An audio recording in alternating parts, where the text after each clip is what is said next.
మణికంఠ గురించి ఏం చెప్తారు మీరు? చెప్పాను బయట కదా చాలా చాలా చెప్పారు. బట్ ఇప్పుడు మా కోసం స్పెషల్‌గా ఒకటి. మణికంఠ అసల కొంచెం he's nice but he's little complicated. హ్మ్.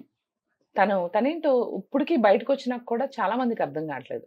ఓకే. నాకు కొంచెం he is becoming close but sometimes I still feel there is lot more from Manikanta for me to know about him. Okay. తన గురించి తొందరగా అసలు తెలీదు. హ్మ్. ఈస్ వెరీ బయటపడినట్టుగా ఉంటాడు but he is not. Very okay. Different from all the contestants. తను ఇంకా 'బిగ్ బాస్' హౌస్‌లోనే 'బిగ్ బాస్' గేమ్‌లోనే స్టక్ అయిపోయాడు. మేము బయటకొచ్చినాక lot of us became normal but he still in the game. Okay. ఇంకా అలానే ఆ ఉండిపోయారంటారా? లూప్‌లోనే ఉన్నాడు. సో, కానీ ఎందుకు అనవసరంగా సెల్ఫ్ నామినేట్ చేసుకొని అలా చేయడం అది కరెక్టే అంటారా? సెల్ఫ్ నామినేషన్ నాకు తెలిసిందేంటంటే తను చెప్పలేదు కానీ వేరే సోర్సెస్ త్రూ తెలిసిందేంటంటే ఒంట్లో బాలేదంట తనకి. Okay. He had some health problems for which he had to self nominate అని నాకు వేరే సోర్సెస్ త్రూ తెలిసింది.